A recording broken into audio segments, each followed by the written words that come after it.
Lu mau nyebut gue boti? Sini, kita ketemu mau ngerasain pukulan boti nggak? Kalau pukulan boti kan kamu merasa kalau misalkan kamu membuat stereotip orang lain bota boti seperti yang dilakukan herder ke saya, itu kan berarti sudah terbaca toh gerak-geriknya beliau toh. Daripada fokus menyelesaikan masalah, malah jadi memperkeruh, itu kan orang dongok namanya, betul nggak teman-teman? Pertanyaan saya, siapa yang mau berdekat-dekatan dengan orang yang lagi ada masalah? Kalau memang masalahnya itu sebenarnya bisa diselesaikan dengan cara yang sederhana. Kan simple toh, ketemu, selesai, di belakang layar seperti yang saya tadi bilang. Sudah selesai, mau istrinya mau bagaimana, mau si suaminya bagaimana. Yang penting sudah selesai, balik ke masyarakat, tampil di depan publik, klarifikasi sebentar, bilang saya sudah selesai masalah saya dengan istri saya atau dengan suami saya bisa kembali lagi, selesai, sudah. Jadi tanggapan masyarakat, oh ternyata udah selesai. Udah, saya tinggal bergabung. Jangan lu nilai lagi, itu namanya kamu cuma mau enaknya doang. PA, emang gua siapa lu, emang gua harus ikut campur juga.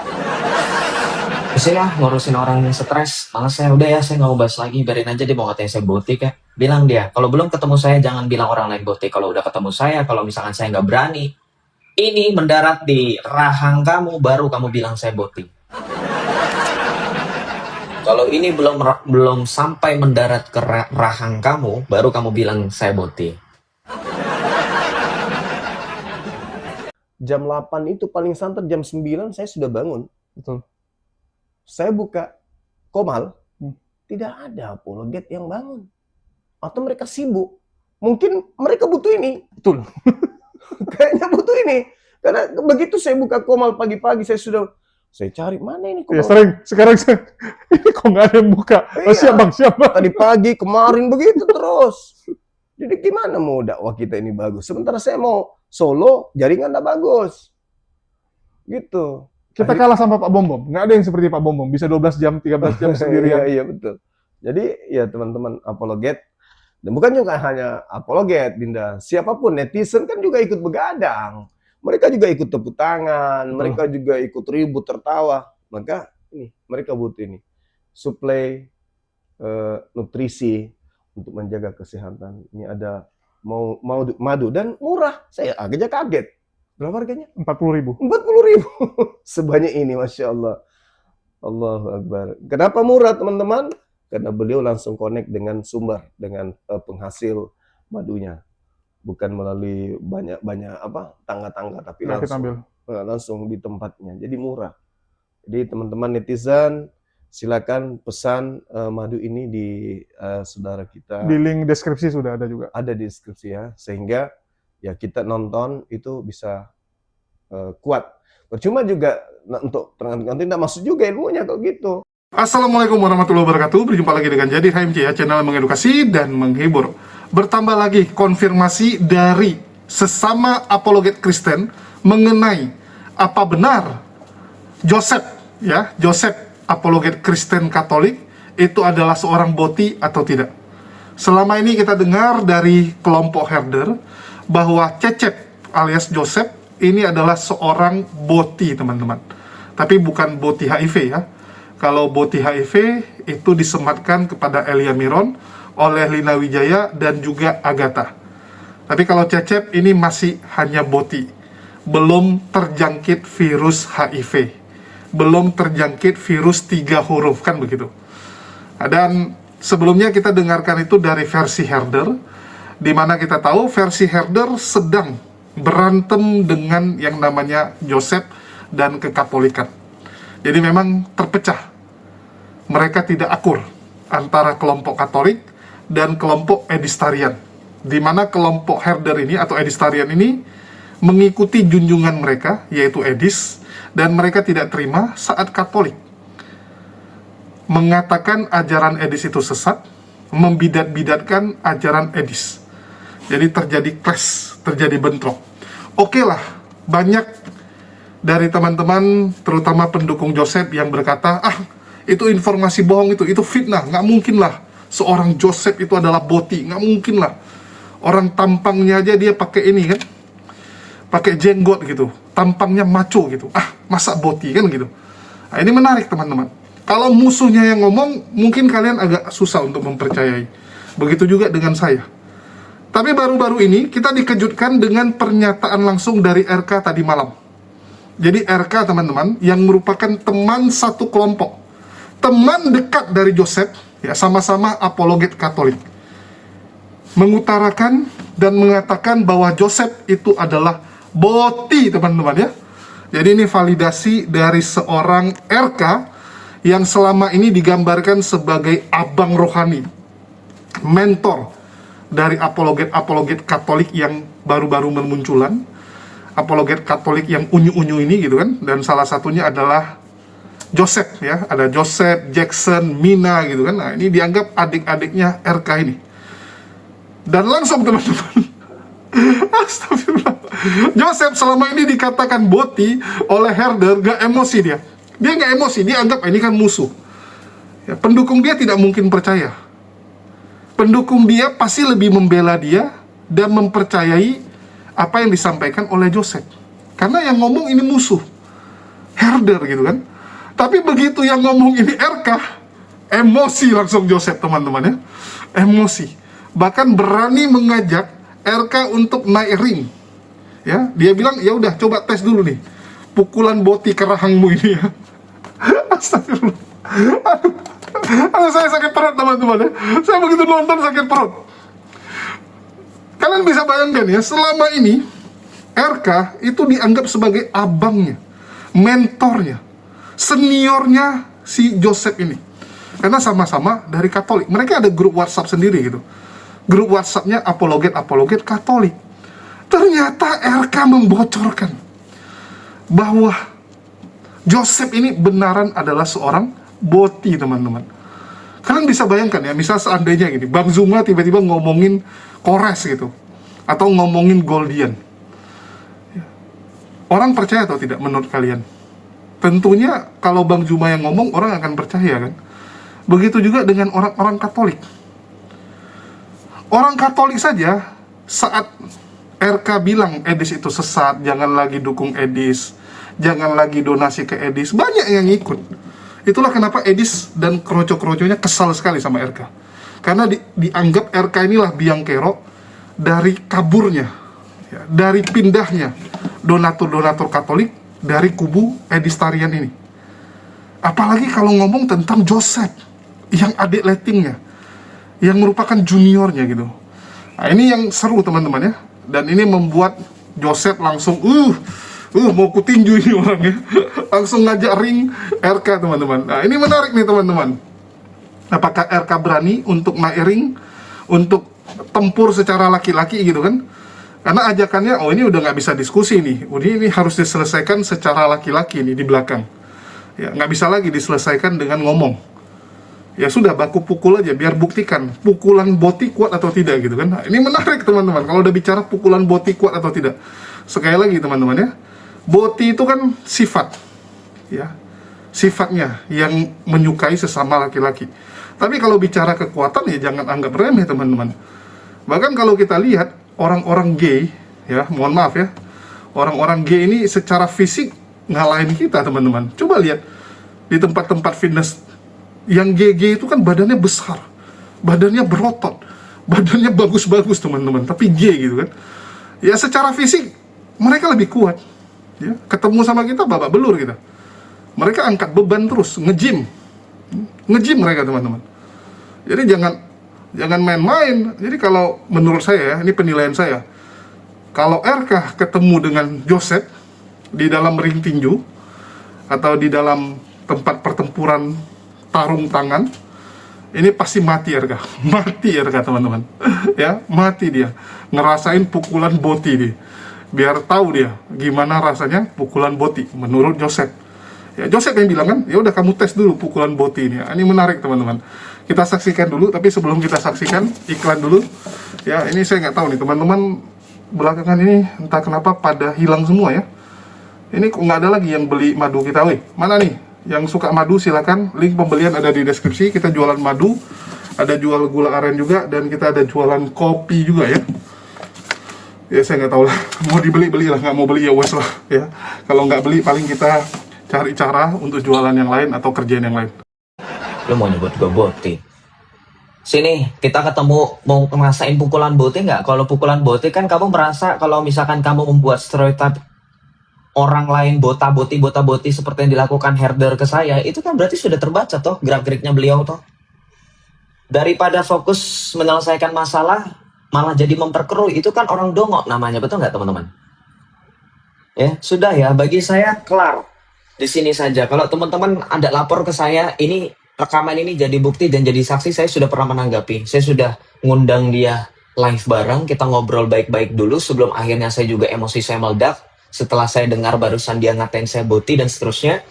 Jadi, teman-teman perhatikan. Saya minta kalau ada di sini yang masih merasa mendukung RK, silahkan sekalian dukung. Saya nggak akan melarang, tapi saya minta dengan sangat rendah hati dan dengan sangat hormat, jangan mendukung saya. Silakan. Gua nggak mau satu kolam sama orang yang sama dengan orang yang merendahkan harga diri saya. Saya laki-laki, brother and sister. Ya, saya sudah bilang tadi di awal. Saya sudah dididik oleh keluarga, oleh papa saya. Kalau misalkan laki-laki punya masalah, gentle, hadapi, bukan lari. Apalagi ini masalah sesama laki-laki, betul tidak teman-teman? Kalau tidak bisa diselesaikan dengan omongan baik-baik, tangan yang bekerja. Nanti silakan si RK itu buktikan pukulan boti sakit atau enggak, silakan. Ya. Alex, kamu berisik, orang lagi bahas apa? Kamu masih aja ngebahas Yesus Tuhan, Yesus Tuhan. Kamu tuh Islam juga samanya, deh.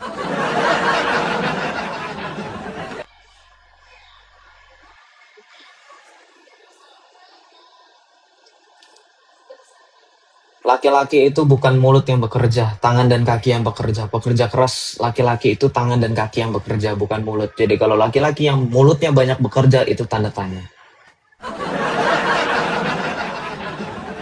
Mengharapkan bantuan. Ya, betul nggak? Ngata-ngatain Edis miskin, Edis gembel, malu gua, beneran. Sendirinya hal yang sama. Gak jauh-jauh dari masalah itu lagi. Ya kan? Itu bikin malu loh. Saya gini loh teman-teman. Kalau saya ikut campur masalah rumah tangganya, ada buat apa? Emangnya saya demen sama Terosi? Coba deh pikir pakai logika. Coba teman-teman yang mungkin lebih condong ke si RK itu.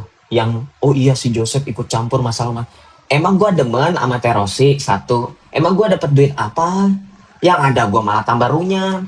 Tanya Cece Katarinayani, saya sudah sering bilang, gak ngurus, hubungan percintaan saya aja kagak beres. Cewek saya aja ngambekan mulu, pusing, ngapain saya ngurusin rumah tangga orang lain? PA, makanya saya sudah bilang, kasih tahu orang itu, ya. Orang ini, ya, kalau dibanding dengan orang itu, ya, orang yang waras bisa menilai. Itu dia kan kemarin juga ada bikin diskusi dengan teman saya si Full Pix, betul nggak? Itu namanya kacang lupa kulit, nggak tahu malu. Itu si Full Pix teman saya dan saya yang pertama kali ngenalin ke dia loh. Tapi saya kan nggak mau ikut campur, nggak urus, terserah, ya.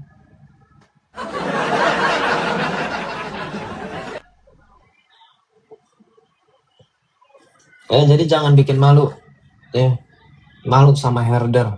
Ini makanya orang Katolik nih denger ya, ada orang bermasalah, lu jangan dukung, stres lu, jangan dukung, ayo nggak apa-apa live, ayo nggak apa-apa live, lu suruh selesaikan dulu masalahnya, baru orang itu disuruh live. Saya bilang gitu kok, ke RK secara tidak langsung. Tanya Cek Katarinayani, tanya teman-teman. Saya bukan dukung istrinya, saya bilang selesaikan dulu, paling enggak berdamai, terserah lu mau di belakang, mau bohong-bohongan, mau pura-pura baikan, dengan tujuan mungkin biar cepat selesai aja masalah, itu urusan lu, yang penting udah kelar masalahnya, balik ke publik, udah nggak ada lagi gosip-gosip, jadinya guanya enak, mau bergabung, otaknya jalan nggak nyampe sono. Jadi saya mau bergabung juga gimana? Kalau dia masih ada masalah, masa yang kayak gitu aja harus dijelasin sama anak yang katanya belum pernah kawin masalah rumah tangga? Makanya saya bilang sekali lagi begini, Kalau ada masalah selesaikan. Mau diselesaikan dengan cara apa itu urusan kalian. Kalau sudah selesai masalah kan jadinya enak. Saya bisa gabung lagi. Saya nggak peduli mau masalahnya perkara rebutan duit 2.000 ge. Selesain dulu. Saya juga kayak gitu kok. Saya kalau ada masalah saya selesain dulu.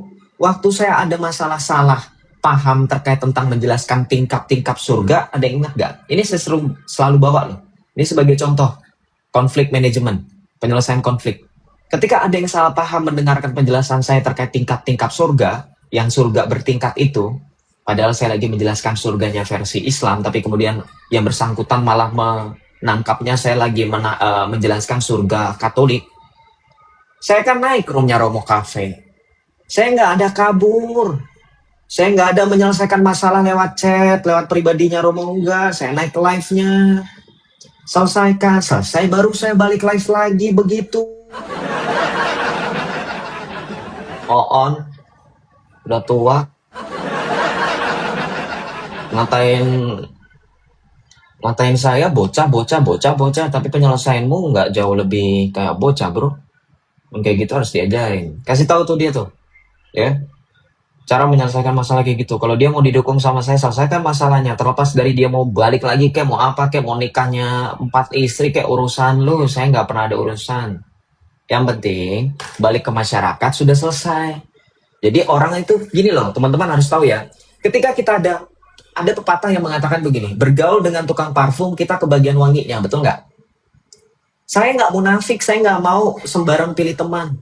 Betul nggak, Cece? Betul nggak, Koko? Kita nggak mau kan sembarang pilih circle, sembarang pilih orang yang kita kenal sebagai relatif. Kita tentu akan picky, selektif, betul nggak? Pertanyaan saya, siapa yang mau berdekat-dekatan dengan orang yang lagi ada masalah? Kalau memang masalahnya itu sebenarnya bisa diselesaikan dengan cara yang sederhana. Kan simple toh, ketemu, selesai, di belakang layar seperti yang saya tadi bilang. Sudah selesai, mau istrinya mau bagaimana, mau si suaminya bagaimana. Yang penting sudah selesai, balik ke masyarakat, tampil di depan publik, klarifikasi sebentar, bilang saya sudah selesai masalah saya dengan istri saya atau dengan suami saya bisa kembali lagi, selesai, sudah. Jadi tanggapan masyarakat, oh ternyata udah selesai. Udah, saya tinggal bergabung. Jangan lu nilai lagi, itu namanya kamu cuma mau enaknya doang. PA, emang gua siapa lu, emang gua harus ikut campur juga. Pusing lah ngurusin orang yang stres. Malah saya udah ya, saya nggak mau bahas lagi, biarin aja dia mau katanya saya botik ya. Bilang dia, kalau belum ketemu saya jangan bilang orang lain botik. Kalau udah ketemu saya, kalau misalkan saya nggak berani, ini mendarat di rahang kamu, baru kamu bilang saya botik. Kalau ini belum sampai mendarat ke rahang kamu, baru kamu bilang saya boti.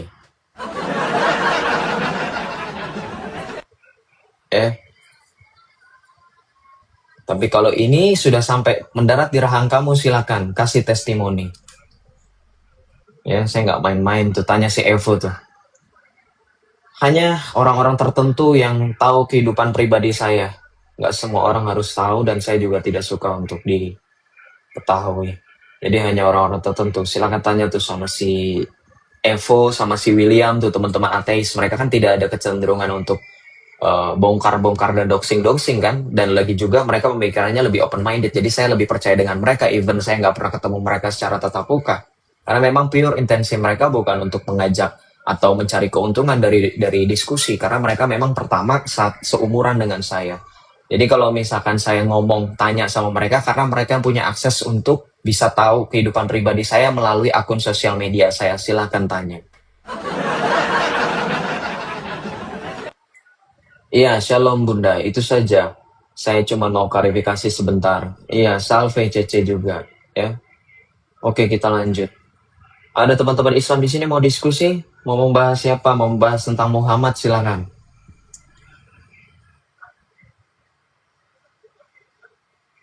Siang Jo, Salve, ya sabar, ya saya sabar. Saya sudah terakhir ya, pokoknya ini teman-teman minta tolong ya, kalau dia ngomongin saya lagi diemin aja. Teman-teman silahkan nilai sendiri. Ya, saya sudah tadi barusan saya sudah invite dia untuk live bareng supaya kita bisa menyelesaikan masalah, karena mau nggak mau, karena beliau kan sudah menyebut nama saya di depan publik toh, di depan live, jadi tidak menutup kemungkinan bahwa kita juga harus menyelesaikannya lewat live. Kecuali kalau memang beliau hanya via chat, ya di WhatsApp, nge-WhatsApp saya, Joseph kamu kenapa mah, baru saya selesaikan lewat WhatsApp. Tapi kalau misalkan sudah di live kayak gitu, mohon maaf, saya juga punya hak ya. Teman-teman mohon ya, izin ya. Ini kan saya yang punya diseret-seret namanya sama yang bersangkutan. Jadi saya juga punya hak dong untuk melakukan klarifikasi secara langsung dan untuk menunjukkan saya ini gentle. Walaupun saya aduh, pusing deh. Udahlah, nggak usah diomongin lagi. Oke, kita lanjut ya. Tapi saat 6 orang satu grup itu apa yang terjadi?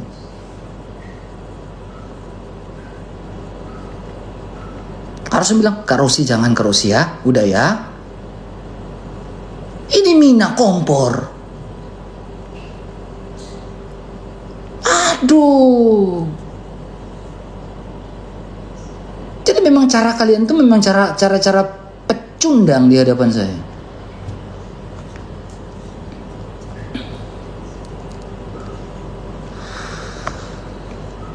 Udah melampau gitu.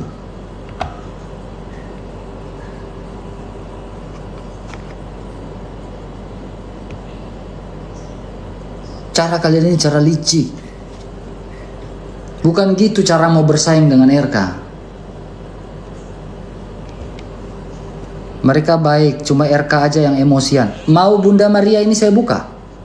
Mau saya buka bukaan? Biar kalian tahu karakter orang di balik topeng-topeng itu. Saya tetap RK yang seperti 5-6 tahun lalu yang single fighter. Saya sendiri.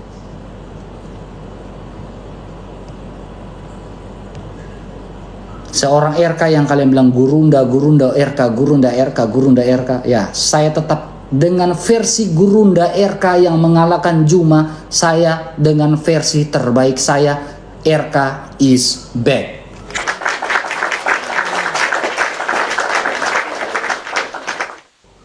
Saya tetap dengan versi terbaik saya. Saya akan kembali dengan versi terbaik saya. RK is back. Gurunda RK. Selesai. Dengan versi terbaik saya. Saya akan kembali. Tetap pertemanan saya semuanya. Saya berteman dengan orang yang membisikkan sesuatu yang positif terhadap saya. Seperti Daniel, seperti Bang H9, seperti Bang Jan. Menasihat saya dengan hal-hal baik. Mereka tidak pernah menasihati saya, bilang, RK buka live doxing. Tidak pernah. Saya punya teman yang baik di sekeliling saya. Dengan nasihat-nasihat yang baik. Tio.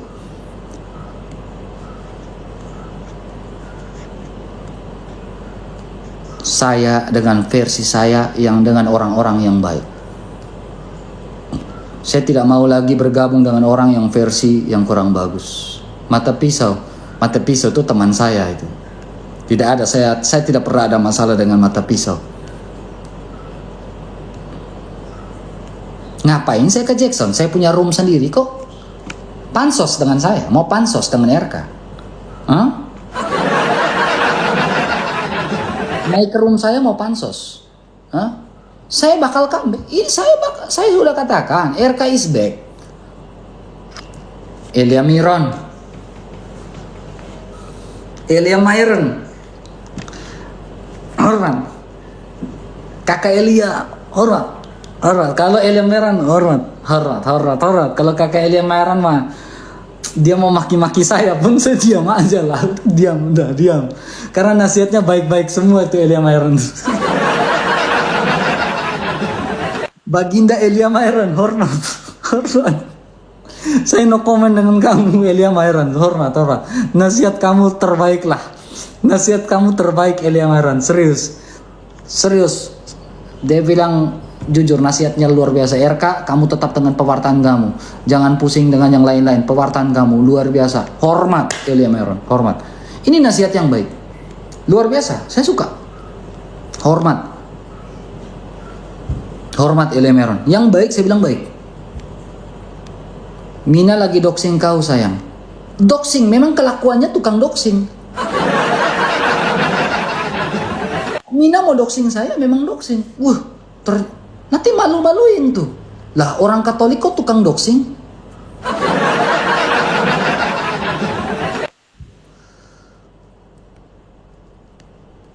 Luar biasa. Ya tunjukin. Oh, Mina lagi tunjukin. Bang, record itu, record. Saya tidak pernah memerintahkan Mina untuk menunjukkan WA saya. Di record Mina itu ya. Di record Mina itu, saya laporkan kasih somasi. Saya tidak pernah mengizinkan dia untuk menunjukkan WA dan lain-lain secara privasi di sosial media. Di record, saya kasih somasi. Di record itu. Di record. Bang Dan, bantu record Bang Dan. Bang Dan, bantu record Bang Dan. Saya tinggal ke Polda. Bang Dan, bantu record Bang Dan ya. Oke, siap. Mau main-main dengan saya? Bang Dan kesana aja Bang Dan. Bang Dan kesana. Kesana record. Simpan baik-baik rapat-rapat data itu. ITE kok.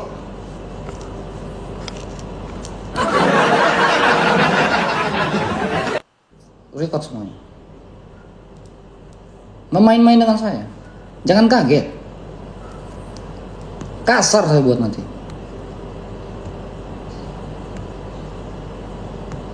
Mau kasar dengan saya. Mau kasar dengan saya. Gak ada istilah saya mau yang lain. Gak ada kasihan-kasihan.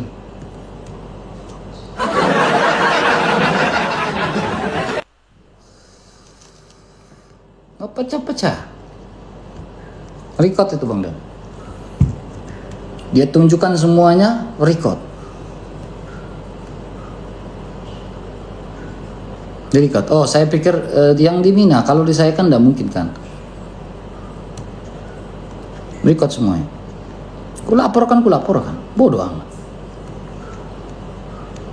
Mau main-main dengan saya, kalian, saya jabanin kalian. Udah nggak tahan saya, beneran udah nggak tahan.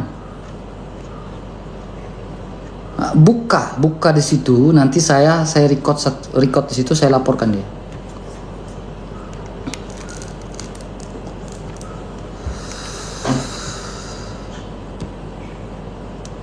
Nah, saya diam-diam selama ini, kalian yang memulai. Kalian mau gas dengan saya. Oh. Kalian yang memulai. Kalian mau ngegas dengan saya.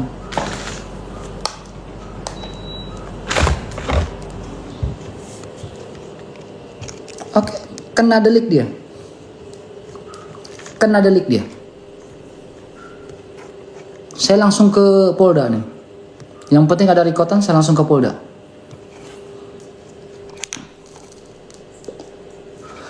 Langsung saya ke Polda nih. Saya buat laporan. Polda ini mau main-main dengan saya. Nggak ada istilah kasihan-kasihan, tidak ada. Delik kena. Mau main dengan saya kasih permainan yang keras. Masuk penjara pun saya cuma apa? Cuma 2 tahun, 3 tahun kok. Paling nanti Bang H9 kirimkan saya uang untuk beli rokok di penjara. Selesai.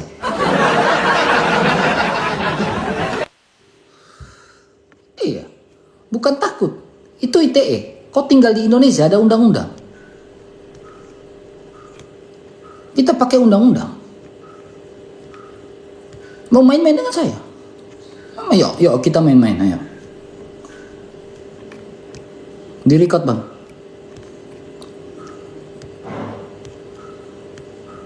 Di-record. Oke, kita kembali teman-teman. Ya, jadi ini dimulai dari RK yang nggak terima, Minayong, Joseph, ya, Jackson, ini ikut-ikutan merosting dia dan menjelekkan dia di hadapan Rossi Rajagugu.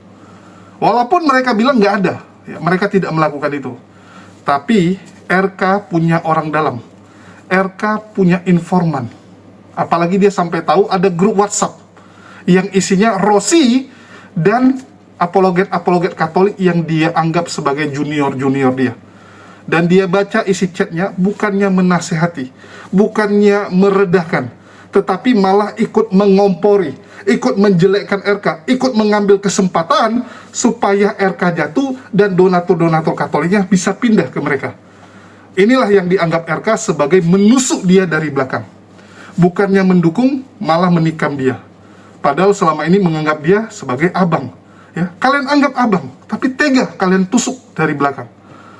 Ya, ini tusuknya bukan tusuk bawah teman-teman ya, bukan tusuk pantat. Ya, kalau tusuk pantat mati juga RK, ditusuk pantat sama yang namanya Joseph alias Cecep ini. Dan Cecep sendiri alias Joseph ya nggak terima, dibilang boti, dan dia bilang ya udah ini rasakan nih pukulan boti ini. Ya. Dan dia sendiri mengatakan bahwa dia tidak ikut menjelek-jelekkan RK. Dia bilang itu fitnah kalau dia ikut di dalam grup menjelekkan RK, karena dia bilang dia nggak pernah mau peduli. Dia nggak peduli. Kalau memang dia ingin jatuhkan RK, dia sudah jatuhkan RK dari kasus RK dengan Putri, ya, Putri Ramayani yang dia hamili itu. Buktinya saat itu mereka nggak bersuara, mereka nggak ikutan. Jadi dibilang nggak mungkin lah kita jatuhkan RK. Tapi menurut RK enggak, dia punya informasi. Ya kalau waktu zaman Putri mungkin kalian lihat RK masih sangat kuat. Waktu zaman Putri punya kasus, ya orang kan masih cek ombak. Apalagi saat itu istrinya saja mau ikut menipu. Rosi saat itu ikut menipu dengan RK kan, bahwa oh nggak ada itu Putri, dia itu ingin memeras, dia itu menipu gitu kan. Padahal benar dia dihamili oleh RK. Tetapi versinya mereka itu bukan anak RK. RK selingkuh iya, tapi itu bukan anak RK. Karena menurut Rosi ada masalah dengan bawahnya RK alias impoten. Karena dia sudah 7 tahun nikah dengan RK, tidak dapat anak. Sedangkan dia diperiksa dokter subur. Dan dari pernikahan dia sebelumnya, dia punya 3 anak. Artinya Rosi nggak ada masalah. Kandungannya aman, rahimnya aman. RK ini bermasalah. Jadi bagaimana mungkin yang 7 tahun setiap hari nembak di dalam nggak dapat-dapat, tiba-tiba sekali nembak di luar jadi dapat. Ini dipertanyakan sama Rosi. Tetapi memang perselingkuhannya dibenarkan, ada terjadi. Ya, ada terjadi perselingkuhan seperti itu. Dan sekali lagi, dari perseteruan mereka siapa yang dipermalukan? Tentunya kekristenan Katolik. Selama ini kita tahu, kekristenan Protestan sering sekali cakar mencakar. Denom ini cakar denom sini. Denom yang ini nanti cakar lagi denom yang lain. Ribut terus antar denominasi. Ribut terus antar polikardus. Dan ributnya kita masih bisa maklumi, karena memang pemahamannya beda. Orang reform ketemu orang karismatik, nggak cocok pemahamannya, berantem, ribut. Tapi ini sesama Katolik, gimana ceritanya jadi ribut? Dan yang diributkan adalah perempuan. Apalagi menurut Joseph ini kurang hajar sekali gitu. Apa keuntungan dia? Apakah dia tertarik dengan Rosi? Ya enggak. Dia masih muda, dia cari perempuan yang lebih muda. Cari perempuan ya kalau bisa yang masih single gitu.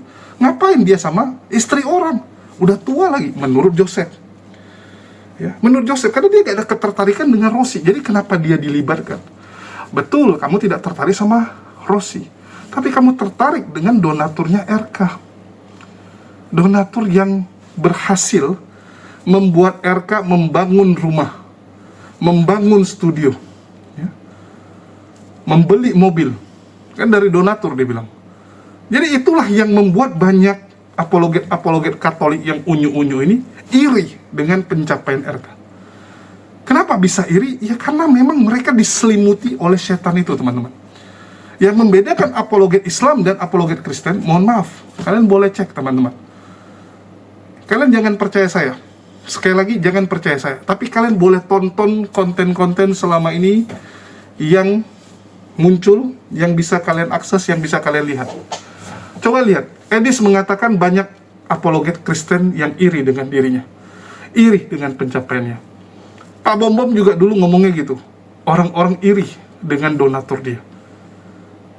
Sebelumnya juga ada Paul Jang yang saat lagi di top-topnya, lagi terkenal-terkenalnya, mengatakan banyak orang ingin mencuri dombanya, ingin merebut dombanya.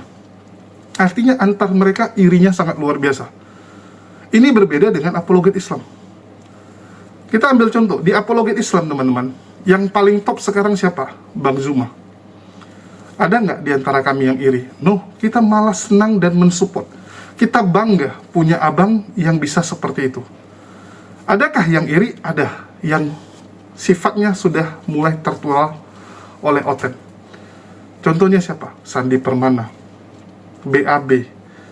Ya, dulu ada Papa Jahat. Nah, itu kan orang-orang yang iri kan? Cahyono. Nah, Cahyono iri juga. Kenapa mereka bisa iri? Karena mereka mulai terpengaruh Oten. Akhirnya apa? Mereka murtad. Akhirnya mereka murtad. Sandi Permana dibaptis. BAB, rest area, ngakunya sudah dibaptis. Sudah pindah juga. Betul nggak? Kenapa mereka bisa punya rasa iri? Karena memang sifat atau setan itu sudah mulai masuk ke diri mereka. Karena sudah mulai masuk, lama-lama makin kuat, dan mereka akhirnya murtad dari Islam. Tapi kalau Islam yang sesungguhnya nggak ada rasa iri itu. Malah kita senang teman kita, abang kita, sahabat kita bisa dapat pencapaian yang luar biasa. Disukai oleh banyak orang, disupport oleh banyak orang, kita bangga. Ya. Begitu juga dengan Kores. Kores saat sedang mengumpulkan perangkatnya, teman-teman. Ya, menggalang donasi untuk perangkatnya. Saya salah satu yang ikut menyuarakan. Ikut menyampaikan, yuk dukung Kores. Alhamdulillah terkumpul. Ada nggak kita rasa iri? Kok bisa dia ya? Nggak ada, teman-teman. Saling support. Saling support, itu apologet Islam. Dan sekali lagi, jangan kalian dengar omongan saya. Tapi kalian buktikan sendiri. Apologet Islam, yang saya kenal, teman-teman ya, itu kita sudah kenal 6,5 tahun, mau 7 tahun. Alhamdulillah, persatuan kami, persaudaraan kami, sampai detik ini masih abadi, masih bertahan. Masih lanjut terus. Beda dengan sebelah. Cakar-cakaran, iri-irian. Yang nanti jadi pecundang akan berkumpul. Kayak contoh Pak Bom-Bom, Rudi Iskariot, Paul Jang. Sekarang berkoalisi kemarin. Ya, walaupun terakhir Paul Jang dan Pak Bom-Bom udah berantem lagi. Baru koalisi seminggu sudah berantem lagi.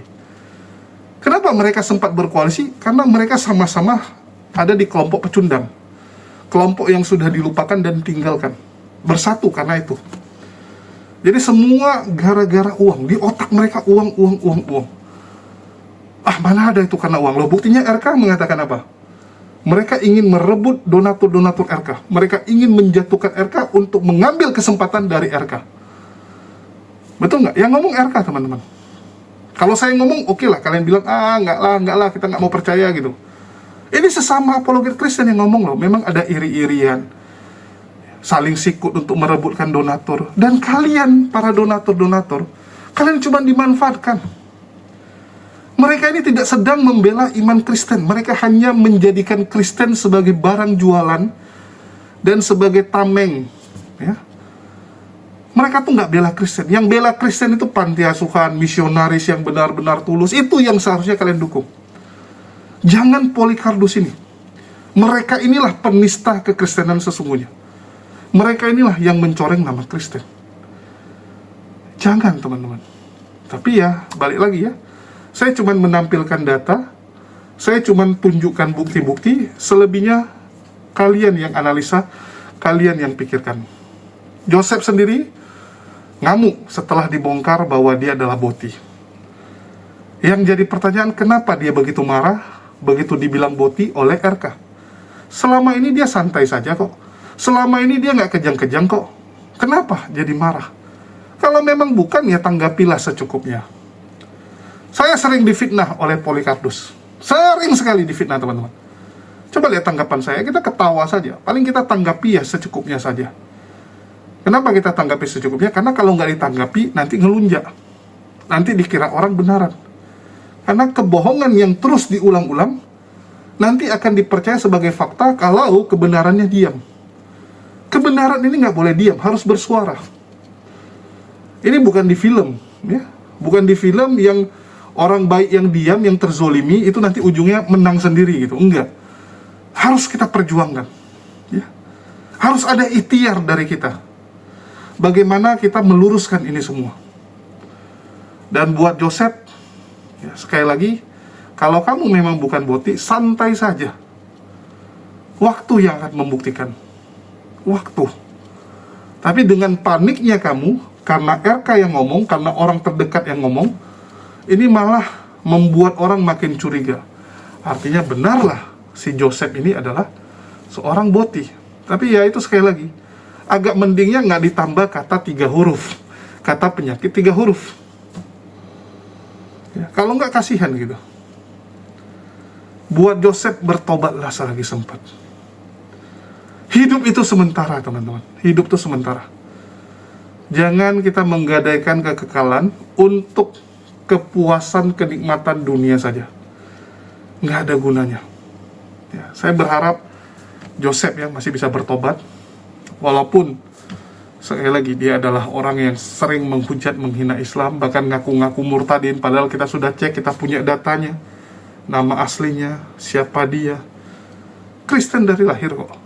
Ya, Kristen dari lahir. Tapi memang mulut mereka tuh begitu gampang untuk berdusta, apalagi demi kemuliaan ajaran yang dia anut. Ya, mereka bisa berdusta demi kemuliaan ajarannya. Ya, mau gimana lagi? Kalau kita bagian meluruskan saja ya. Terus dibilang sini. Ya, RK ini harus ketemu dulu nih. Harus bereskan secara gentle, jangan kayak bencong gitu. Ini tantangan yang bagus. Ya, tantangan yang bagus untuk seorang sesama pria dewasa bertemu. Cuman yang jadi problem, RK-nya kan ada di NTT, ada di Kupang, ya, ada di NTT sana dia. Sedangkan Cecep, ya ini kita juga nggak tahu di mana gitu. Ini cara ketemu gimana gitu? Kalau mau ketemu, udah jelasin di mana. Kalau perlu dibuatkan ring untuk bertarung, silakan hubungi Apologet Islam Indonesia atau bisa hubungi saya. Saya mediasi. Saya siapkan ringnya. Yang penting eksklusif, siarkan pertandingannya di channel kami. Ya, kita yang sewa ringnya, kita yang sewa ambulan, kita yang sewa wasitnya. Kita siap jadi penyelenggara pertarungan antara RK dan Cecep. Ya, biar dibuktikan itu. Pukulan boti dibilangnya. Wih, ada namanya pukulan boti, teman-teman. Dengan pukulan boti, aku akan menghempaskanmu gitu kan. Wih, ini RK gimana nih RK nih ya? Badannya kecil gitu. RK kurus, teman-teman. Joseph itu kalau kita lihat di foto kan lumayan besar dia. Apalagi dia ikut Thai boxing. Ikut olahraga Thai boxing dia. Wah, apakah akan selain kena pukulan di rahang ya, yang dijanjikan itu akan kena tendangan juga nanti ya. Tendangan berputar salah-salah. Wah, ini kita jadi penonton yang baik. Kita ikut menyuarakan saja. Supaya ini bisa terlaksana, supaya ini terjadi ya. Terus RK sendiri mengatakan kalian ini nggak tahu tentang rumah tangga, belum menikah tapi sok-sok komentar tentang rumah tangga. Siapa kalian? Apa pantasnya kalian? Nah, kurang ajar. Ya sekali lagi ya, namanya komentar semua orang bisa. RK pun ngapain lah terlalu dibawa baper. Ya, terlalu dibawa baper ini orang. Chill, santai. Ya. Kalau lagi jatuh itu setiap orang ngambil kesempatan itu. Mau gimana ya? Namanya ajarannya seperti itu. Kalau mau saat kamu jatuh tetap banyak yang menolong, tetap banyak yang setia kawan, ya carilah ajaran yang lurus. Coba lihat di Islam. Kita nggak pernah membiarkan teman kita yang sedang tersungkur, jatuh sendirian. Kita rangkul, kita bantu. Kenapa? Karena ajaran di Islam mengajarkan itu. Ya. Setia kawan itu sangat penting. Kalau di sebelah, ya kita nggak tahu. Tapi setahu saya nggak ada kesetia kawanan. Bahkan di saat gurunya mau dibun-bun aja, ya, mau disalibkan, kabur semua, teman-teman. Mau gimana setia kawan? Mau gimana royalnya? Beda dengan sahabat. Sahabat kalau Nabi ada apa-apa, mati pun demi Nabi jadi. Siap semua sahabat-sahabat mati demi Nabi. Jadi memang mentalitasnya seperti itu, ya, siap untuk setia. Kalau sebelah, ya mau gimana? Rasulnya saja menunjukkan bagaimana kabur yang baik gitu kan. Bagaimana cara untuk menyangkal imannya, sampai disangkal beberapa kali. Ya, jadi ke bawah-bawahnya rohnya itu akan menghinggapi mereka, roh pengkhianatan itu. Itulah disebut mereka adalah Iskariot sebenarnya. Mereka ini menyembah Iskariot. Jadinya mereka kelakuannya pun seperti Iskariot kan gitu. Oke, mungkin itu aja yang bisa saya sampaikan. Dan sekali lagi ya, kita jualan gula aren, jualan madu, Kita jualan juga kopi. Bagi teman-teman yang mau beli, silakan, link pembelian sudah ada di deskripsi. Dan sedikit tambahan lagi, kita lagi menggalang ya bantuan dari teman-teman untuk pembuatan studio, karena saya rasa alangkah baiknya kalau kita punya tempat sendiri sebagai studio untuk bisa menjamu atau menerima tamu untuk podcast ya, supaya kita podcast di tempat sendiri, jangan di kafe lagi, suaranya ribut ya. Untuk memastikan suara nggak ribut itu susah sekali kalau di kafe atau di tempat makan, di tempat umum. Jadi kita butuh tempat yang proper, apalagi ini di bawah tangga, sudah tidak nyaman juga untuk kita ngereaksi dan buat konten. Bagi teman-teman yang tergerak untuk membantu perjuangan kami, dapat disalurkan melalui nomor rekening yang tertera di layar handphone ataupun TV Anda ini. Makasih buat teman-teman semua. Di akhir kata saya ucapkan, wassalamualaikum warahmatullahi wabarakatuh. Sampai jumpa di konten-konten kita berikutnya.